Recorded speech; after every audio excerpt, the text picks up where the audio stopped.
श्लोक संख्या 15 पढ़ रहे हैं हम लोग। सब लोग वाचन करेंगे हमारे साथ। पढ़िए। अनारतं तेन पदेषु लंभिता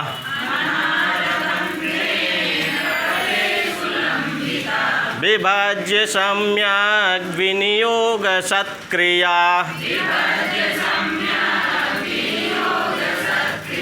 फलन्त्युपायाः परिवृंहितायति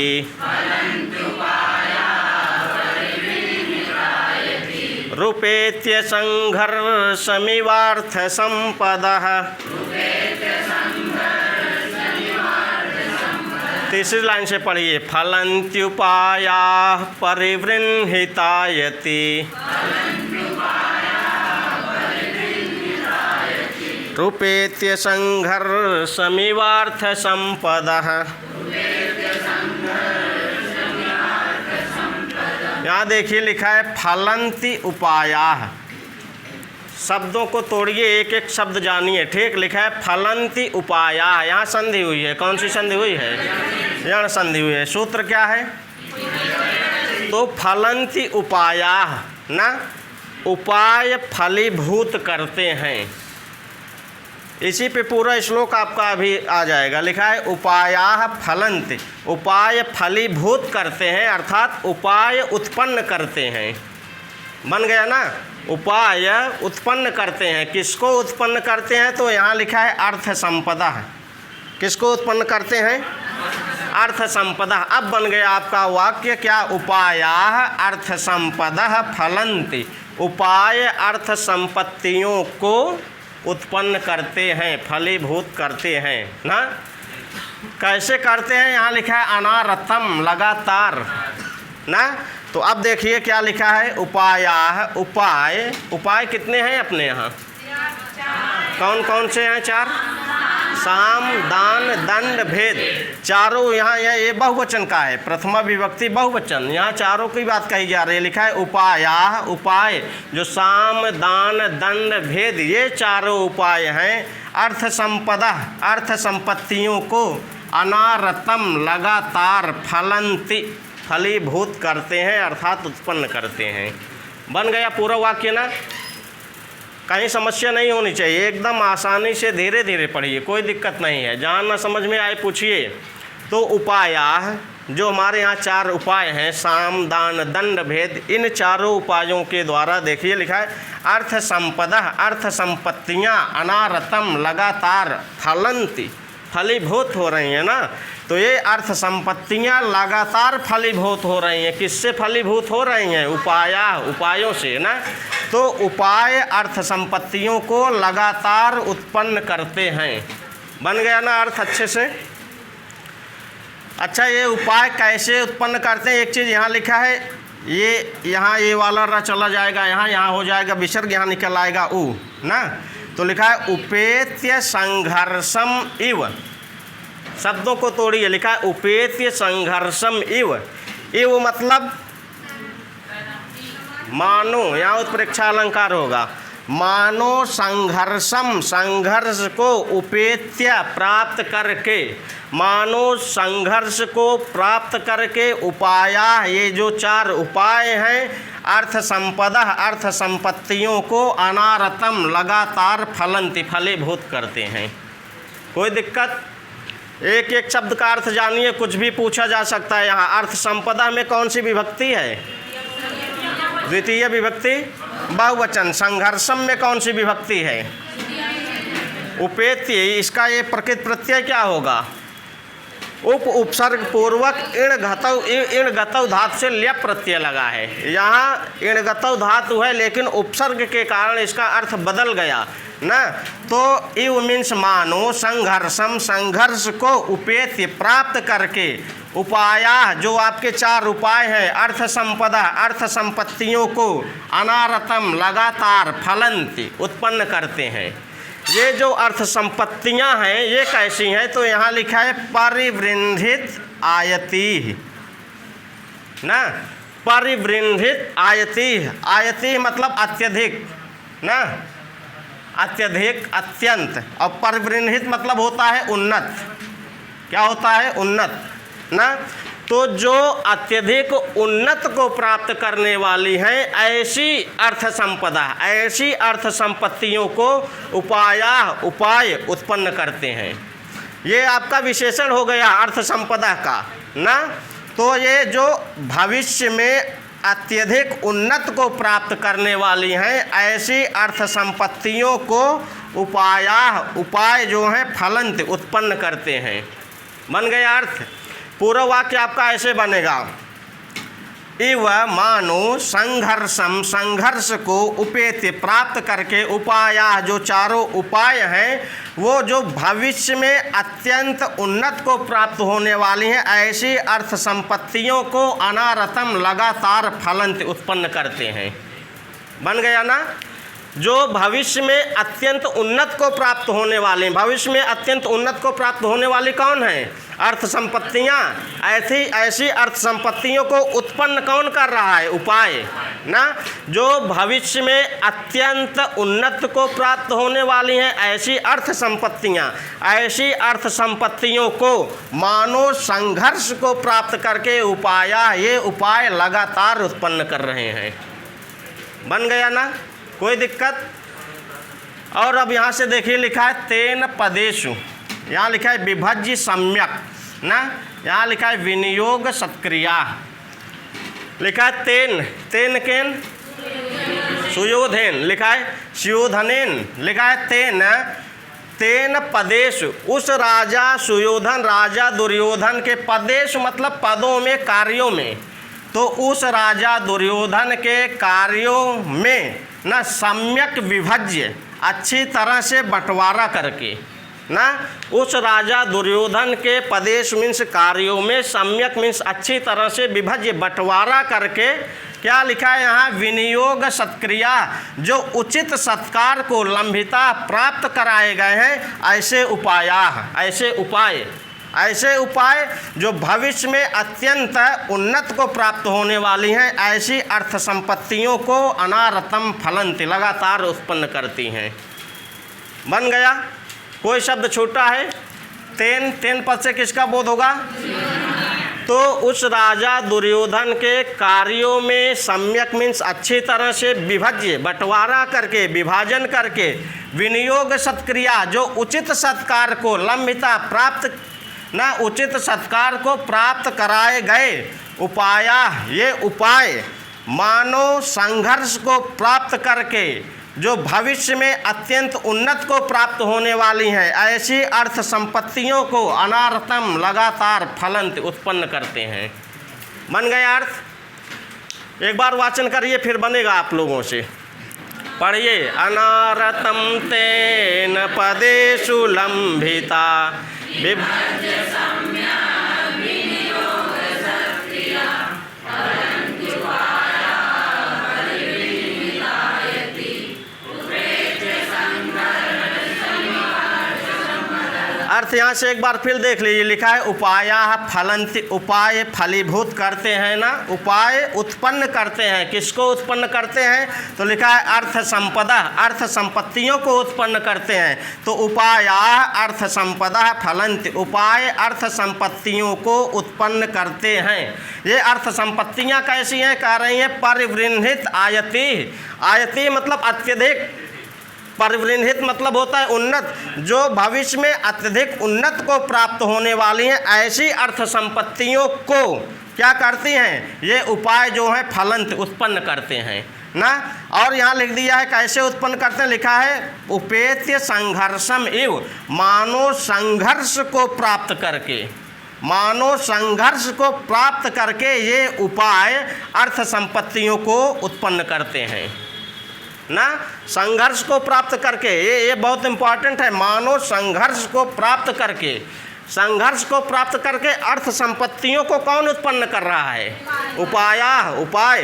तो मानो संघर्ष को प्राप्त करके ये जो आपके चार उपाय हैं, साम दान दंड भेद, ये चारों उपाय जो भविष्य में अत्यंत उन्नत को प्राप्त होने वाली हैं ऐसी अर्थ संपत्तियों को फलीभूत करते हैं, उत्पन्न करते हैं ना। यहाँ लिखा तेन उस राजा, यहाँ तेन पद से दुर्योधन का बोध होगा।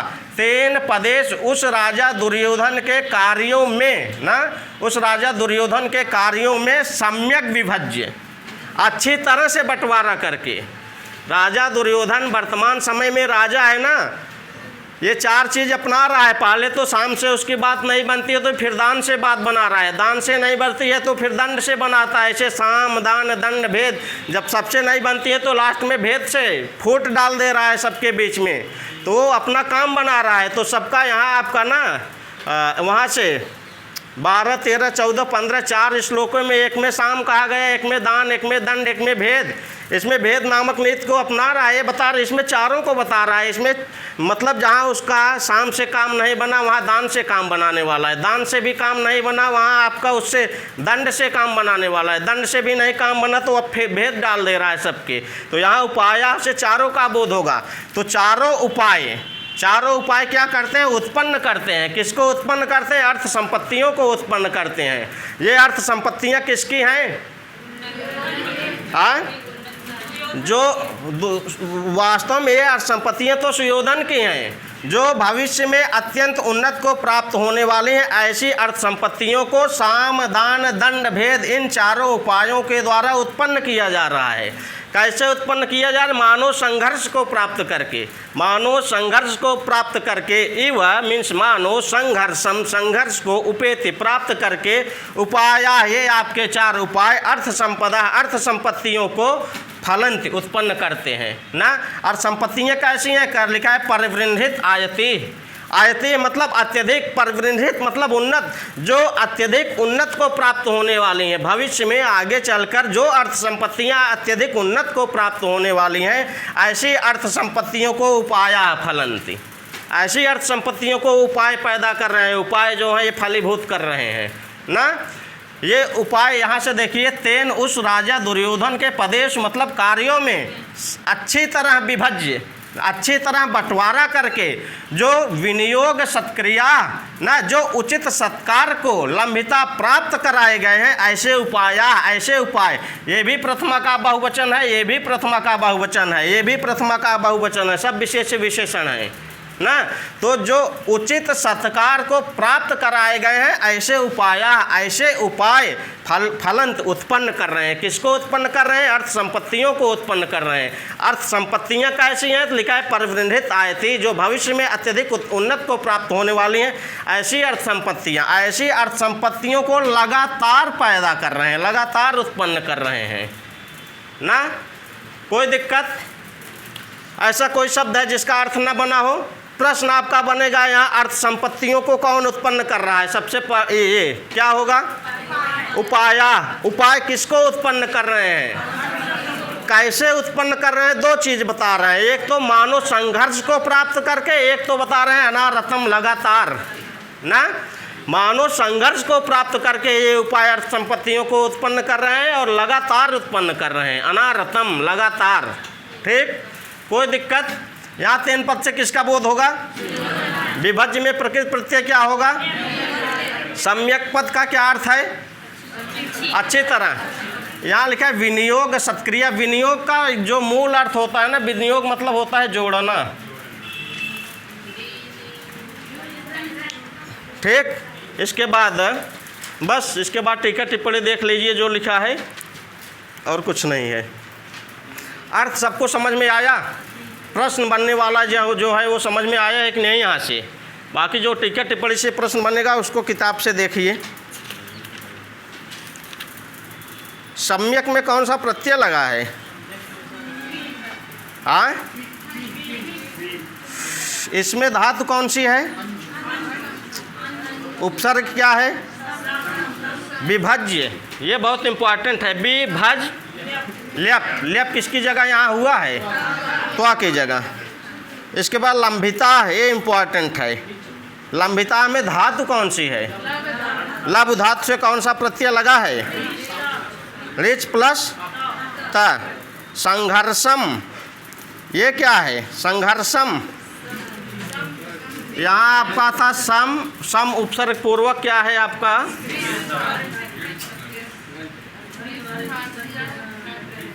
ये जो घाय लगा है ना, ये बना था, इतने से बना था आपका संघर्ष, ये बना था। तब द्वितीय विभक्ति एक वचन का रूप चला है, तब बना है संघर्षम ना। इसके बाद उपेत्य, ये बहुत इंपॉर्टेंट है। उपेत्य, उपेत्य में कौन सा उपसर्ग है? धातु कौन सी है? प्रत्यय कौन सा है? लेप लगा है। इसके बाद एक शब्द आया संपदा, ये इंपॉर्टेंट है, कल इस पे चर्चा हो चुकी थी ना। सम उपसर्ग पूर्वक पद धातु से क्विप लगा है। अनारतम में क्या, कौन सी धातु है? अनारतम में प्रत्यय क्या है? यहाँ अगर पूछ लिया विनियोग सत्क्रिया में समास कौन सा है, इतने में विनियोग सत्क्रिया बहुत इंपॉर्टेंट है। यहाँ समास वहीं अपने किताब में लिखिए, जहाँ विनियोग सत्क्रिया लिखा है वहीं समास लिख लीजिए आप लोग। हाँ, किसमें? नहीं, मयूर व्यंजकादि समास है।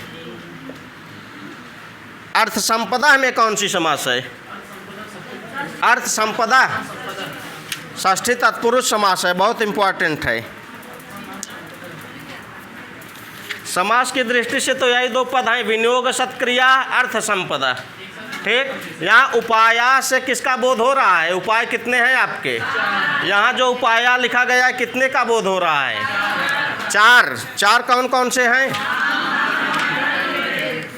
बस, इसके अलावा जो है प्रत्यय वगैरह हो ही गया है। समास यही दो शब्दों में समास ज़्यादातर देखिए, और कुछ नहीं है। अनारतम में कुछ नहीं पूछेगा, टेंशन मत लीजिए। ये विनियोग सत्क्रिया, ये कहाँ का रूप है? प्रथमा विभक्ति बहुवचन का। लंबिता, ये कहाँ का रूप है? यहाँ उपाया कहाँ का रूप है? अर्थ संपदा, ये कहाँ का रूप है? द्वितीय विभक्ति बहुवचन का है। यहाँ फलंत, ये जो क्रिया है कहाँ की है? लट लकार प्रथम पुरुष बहुवचन की। बस, इससे ज़्यादा कुछ नहीं है। तेन पद से किसका बोध हो रहा है? दुर्योधन का। बस, एक श्लोक और देख लीजिए, कितना टाइम हो रहा है।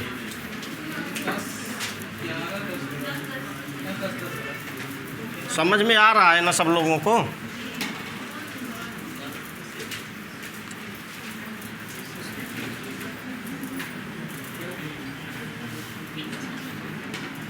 देखिए, आप लोग ईमानदारी से पढ़िए। अगर कोचिंग वाले कह रहे हैं कि हम आपका सिलेक्शन करवा देंगे, हम तो नहीं करवा पाएंगे, सीधी सी बात है। हमारा 5% सहयोग रहेगा किसी की सिलेक्शन में। हम दिशा दशा बता सकते हैं, कैसे पढ़ना है, क्या पढ़ना है। ये ज़रूरी नहीं है हम जो बताएं पर्टिकुलर वही पूछ ले, उसके आगे से भी पूछ सकता है, पीछे से भी पूछ सकता है। तो हम नियम बता दे रहे हैं, इस तरीके से प्रश्न बन सकता है। आप आगे पीछे जो छूट रहा है यहाँ से, उसको आप अपने मन से भी पढ़िए कमरे पे। हाँ, वहाँ नहीं समझ में आ रहा है, कमरे पढ़ने के बाद आप आके यहाँ पूछ सकते हैं हम लोगों से। ठीक, बाकी हम लोग 100% सिलेक्शन नहीं दिलवा पाएंगे। 5% सहयोग रहेगा, 10%, उसके बाद आपकी अपनी मेहनत होगी सिलेक्शन में। हाँ, तो वही कर सकते हैं, इसके अलावा कुछ नहीं। यूट्यूब देखने के बाद सब लोग कहेंगे क्या चलें तब इनके यहाँ पढ़ने। चलिए, एक श्लोक और देख लीजिए, लिख दें, वैसे पढ़ा दें।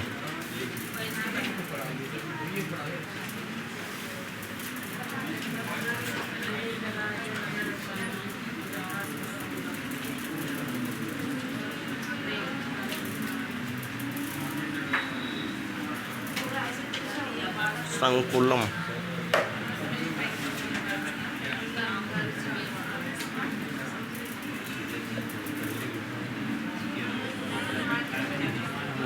राजन,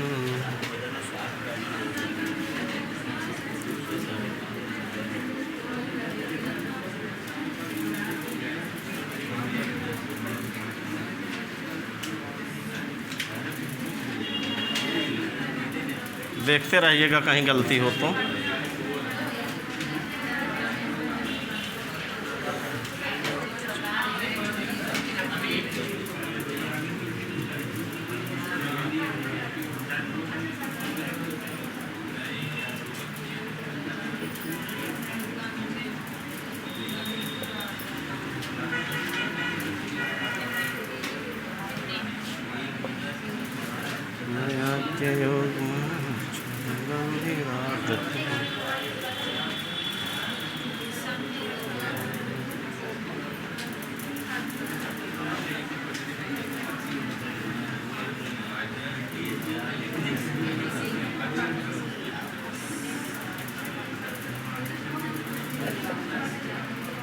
ठीक है।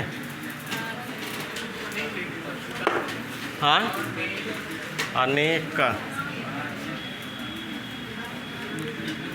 अनेक राजू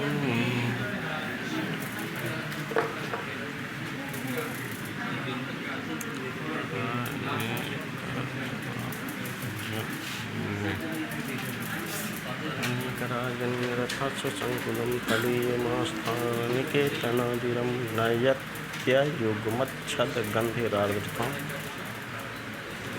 चलिए ठीक है।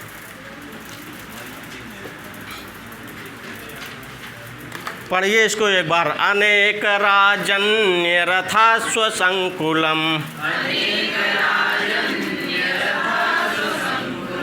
तदीयमास्थाननिकेतनाजिरं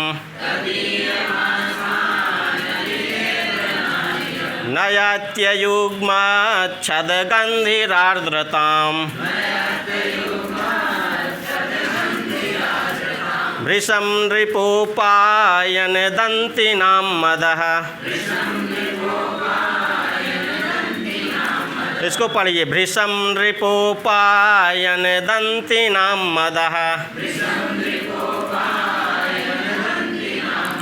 इसका पहले भाव समझिए, तब इसका अर्थ अच्छे से समझ में आएगा। राजा इस टाइम, दुर्योधन इस टाइम राजगद्दी पर बैठ चुका है, राजा हो गया है ना।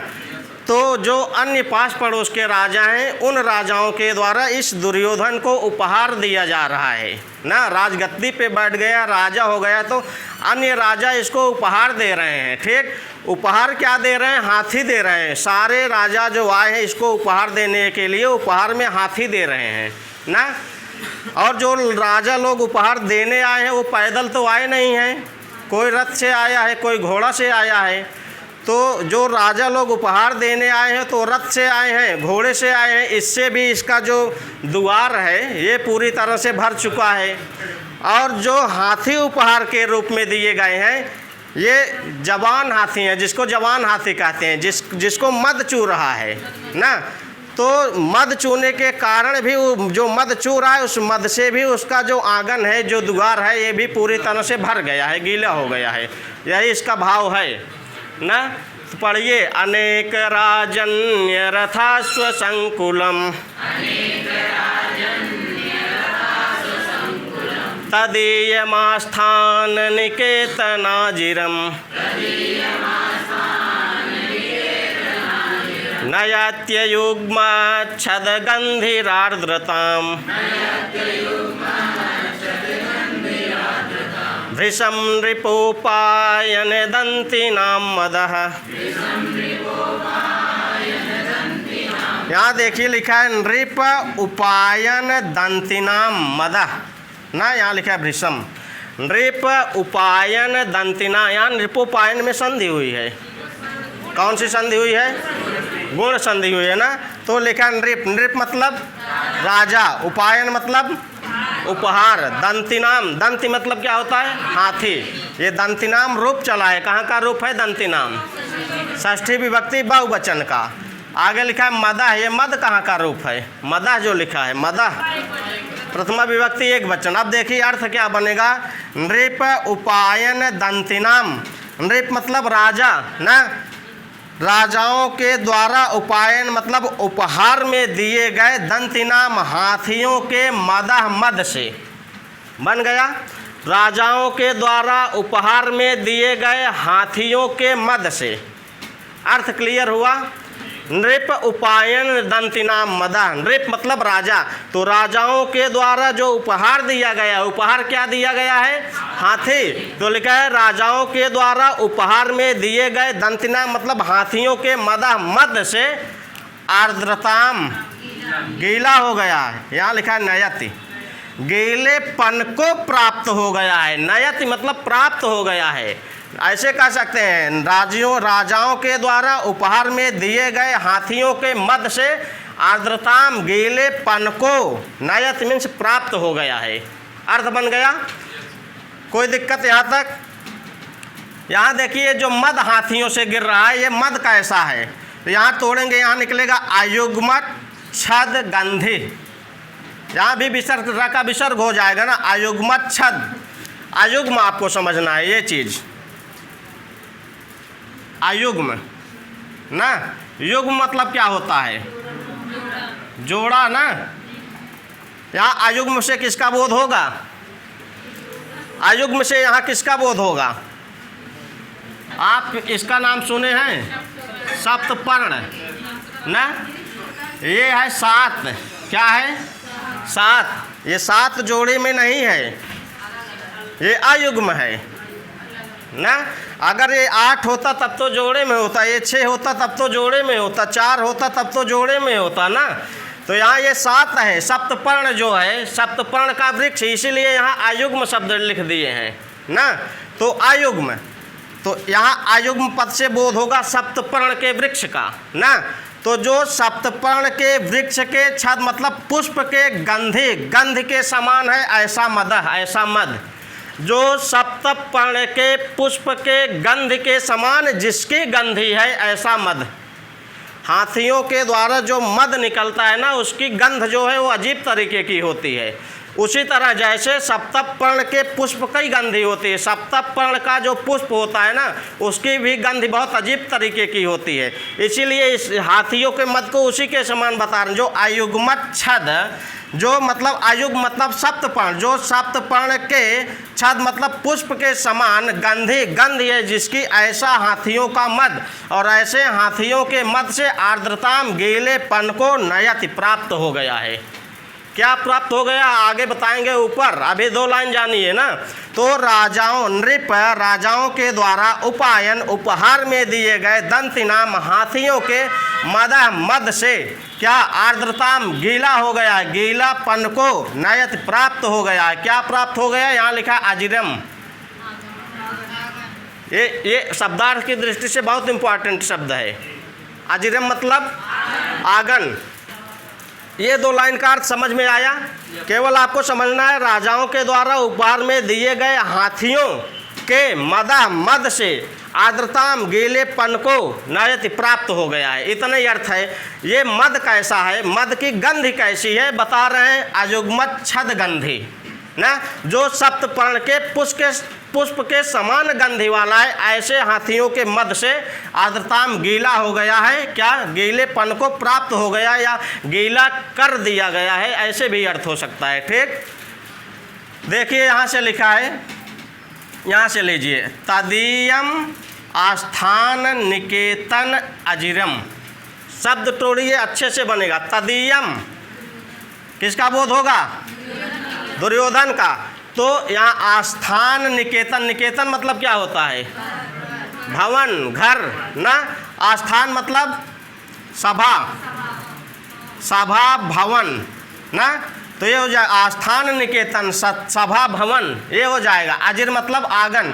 तो तदीयम उस राजा दुर्योधन के सभा भवन का जो आंगन है, यह हाथियों के मद से गीला कर दिया गया है।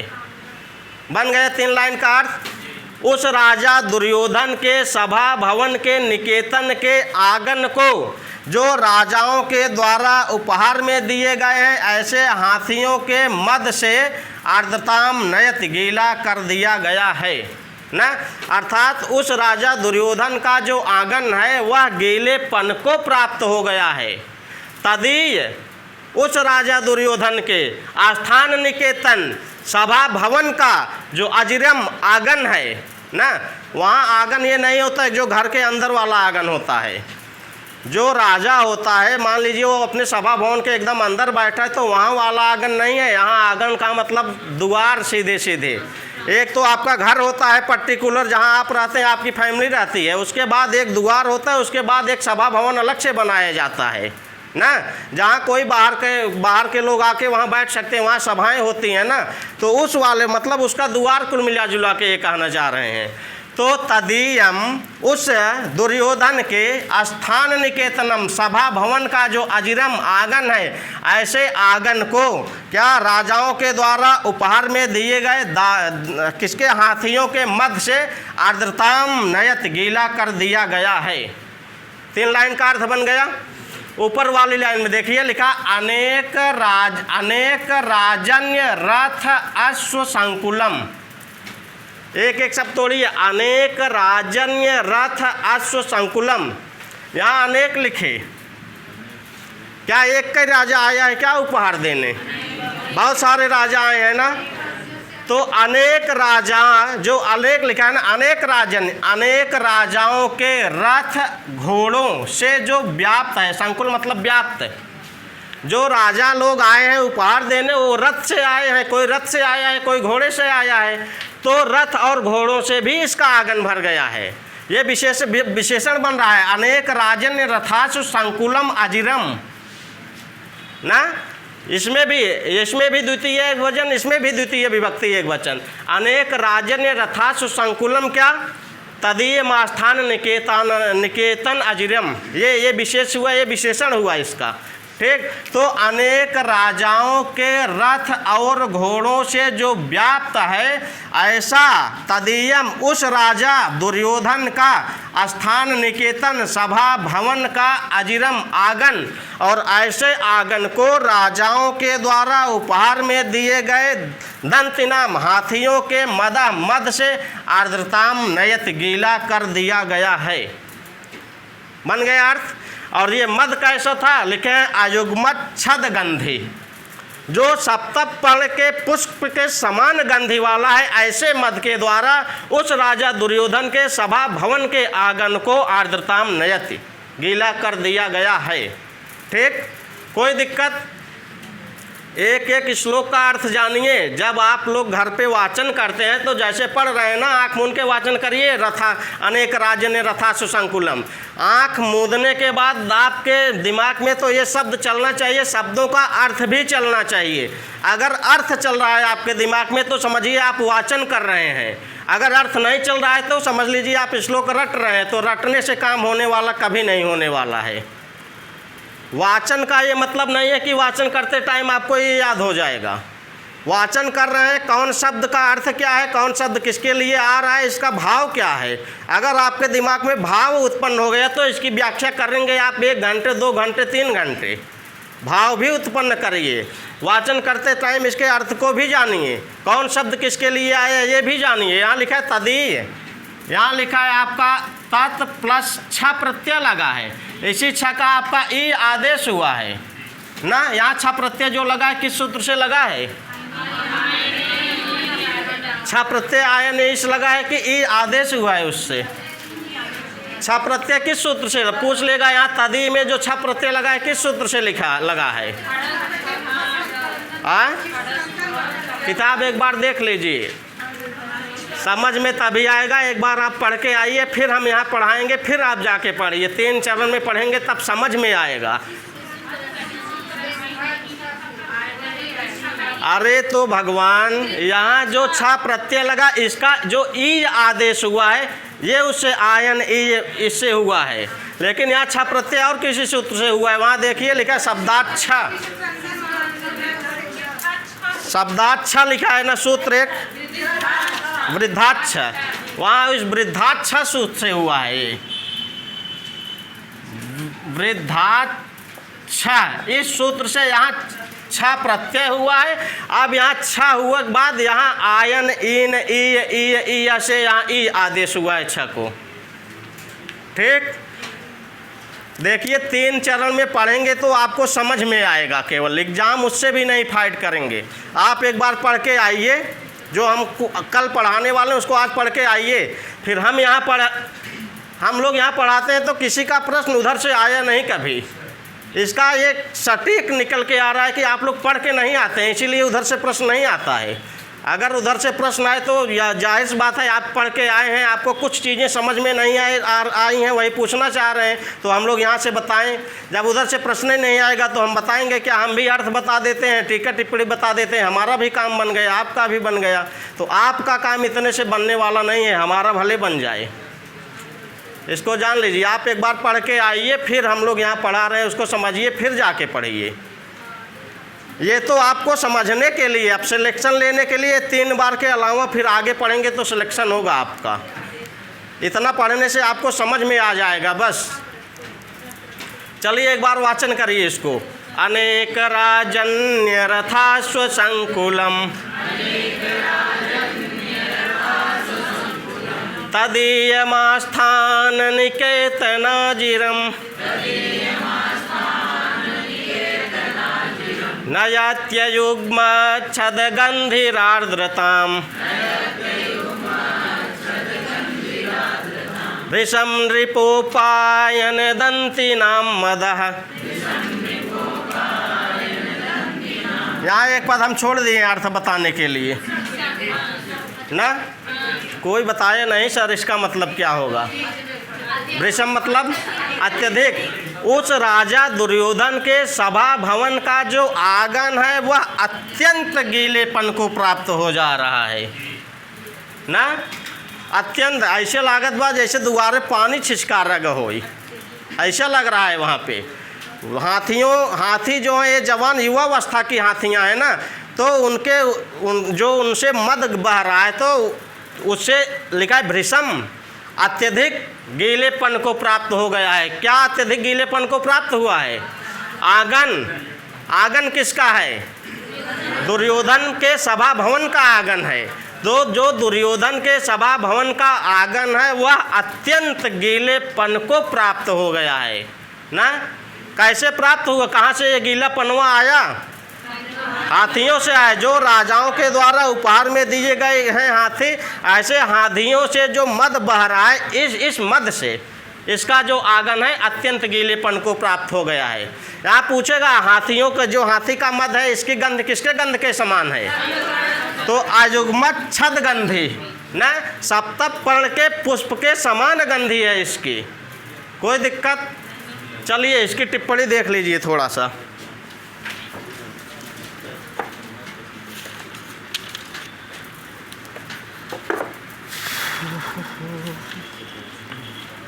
एक शब्द आए हैं राजन्य, ये वाला राजन्य, इसका मूल प्रातिपदिक क्या है? राजन्न में रहेगा हलंत, इसमें प्रत्यय लगा है कुछ, यत प्रत्यय लगा है। ये होगा आपका राजन धन यत,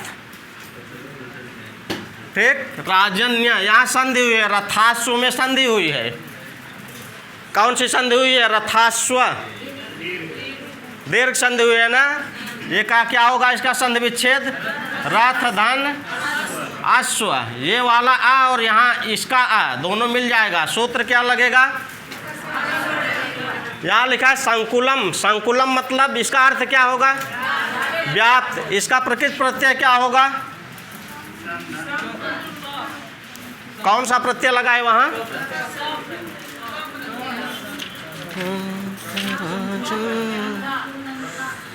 समकुल का लगा है ना। यहाँ का प्रत्यय किस सूत्र से लगा है? लिखा है सम उपसर्ग पूर्वक कुल संस्थाने बंधुश्च, परस्मय पद का। यहाँ धातु से कर्ता अर्थ में का प्रत्यय लगकर संकुलम बना है। तदीयम वाला तो बहुत इम्पोर्टेंट है, इसको जानते रहिए। यहाँ तदीयम से किसका बोध हो रहा है? किसका बोध हो रहा है? दुर्योधन का। इसमें कौन सा प्रत्यय लगा है? छा प्रत्यय लगा है। किस सूत्र से लगा है? वृद्धाच्छा से लगा है। अच्छा का क्या आदेश हुआ है? ये आदेश हुआ है। इसके बाद आस्थानम। आस्थानम में धातु कौन सी है? स्था धातु ना। प्रत्यय कौन सा है? उपसर्ग क्या है? निकेतन। निकेतन में कौन सा प्रत्यय है? ल्युट। ल्युट का आदेश क्या होता है? यहाँ क्या हुआ है? आपका है या ये प्रत्यय है ना, ल्युट। यू को अन आदेश होता है ना। किस सूत्र से होता है? जोर नाकव से। इसके बाद आर्द्रताम, ये इम्पॉर्टेंट है। इसका मूल क्या था आपका? ये बना कैसे है आर्द्रताम?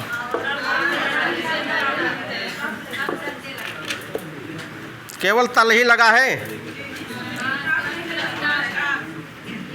आर्द्र प्लस तल प्लस टाप, ये इतना मिला के बनेगा आपका आर्द्रता। अब रूप चलाइए, द्वितीय विभक्ति एक वचन में क्या बनेगा? द्वितीय विभक्ति एक वचन में आर्द्रताम, ऐसे बन जाएगा। ठीक है, ये सब जानिए। यहाँ तल तो लगा एग्जाम में। अच्छा देखिए, कुछ शब्द ऐसे होते हैं वास्तव में जो प्रश्न पूछा जाना चाहिए प्रत्यय की दृष्टि से, जो अंतिम वाला प्रत्यय यही पूछा जाना चाहिए, लेकिन कुछ शब्द पर्टिकुलर ऐसे हैं ना जो एग्जामिनर प्रश्न बना रहा है, उसका भाव समझ के आपको तल प्रत्यय मारना पड़ेगा। पूछ लिया यहाँ कौन सा प्रत्यय, आपको तल मारेंगे तो आपका क्वेश्चन सही माना जाएगा। अगर टाप भी दिया है तो उनको दोनों ऑप्शन सही करना चाहिए, या तो टाप दें ही ना, केवल ऑप्शन में तल दें ना। लेकिन वास्तव में जो प्रश्न बनाना चाहिए, जो अंतिम प्रत्यय होता है वो पूछा जाना चाहिए। अगर इसको पूछ रहे हैं तो इसको ऑप्शन में मत दीजिए, या तो अगर इसको ऑप्शन में दे रहे हैं तो फिर एक ऑप्शन ऐसा दीजिए जिसमें दोनों उत्तर सही हो ना। चलिए, हाँ, जब टाप नहीं दिया है तो तल मारेंगे। लेकिन अब एग्जामिनर जो प्रश्न बनाने वाला है, अब पता नहीं वो तल पूछना चाह रहा है कि टाप पूछना चाह रहा है, इसको कौन बता सकता है? या तो दोनों ऑप्शन में दे। हम इसलिए बता रहे हैं कि जो पेपर बनाता है उसको समझना चाहिए बच्चा टाप मारेगा कि तल, जब दो प्रत्यय हैं। या तो आप दोनों ऑप्शन में दीजिए या तो एक को कट कर दीजिए। चलिए, यहाँ एक शब्द आया अनेक राजन्य रथाश्व संकुलम। इतने पद में समास कौन सा है? अनेक राजन्य रथाश्व संकुलम, हाँ, तृतीया तत्पुरुष है। अगर केवल अनेक में पूछ लिए जाए कौन सा समास है? अनेक में नहीं तत्पुरुष है। अनेक राजन्य रथाश्व संकुलम पूरे पद में तृतीय तत्पुरुष समास हो जाएगा। ठीक, इसके बाद लिखा है अयुग्मत, ये वाला अयुग्म। अयुग्म में, इसमें अयुग्म में कौन सा समास है? केवल अयुग्म में, अयुग्म में नहीं तत्पुरुष समास।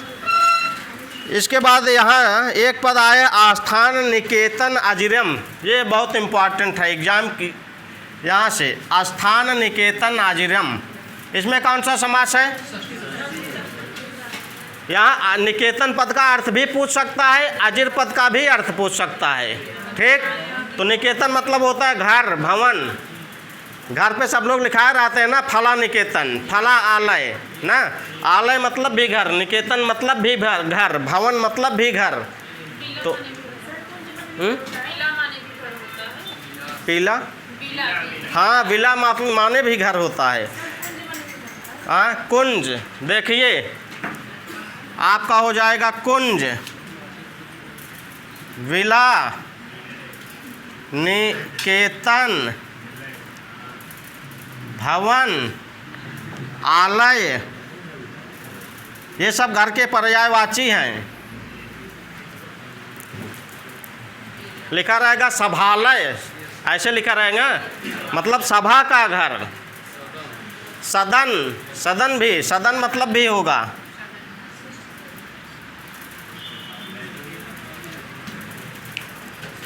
चलिए, इसमें ये हो गया आपका। बाकी और तो कुछ नहीं है। बाकी इसके आगे हम लोग कल पढ़ेंगे। कल मतलब सोमवार को, सोमवार से 5-5 श्लोक चलेगा। ठीक है, क्योंकि अगले हफ्ते में समाप्त हो जाएगी तो हम लोग कुछ काम और करेंगे एक्स्ट्रा। इसको बंद कर दीजिए।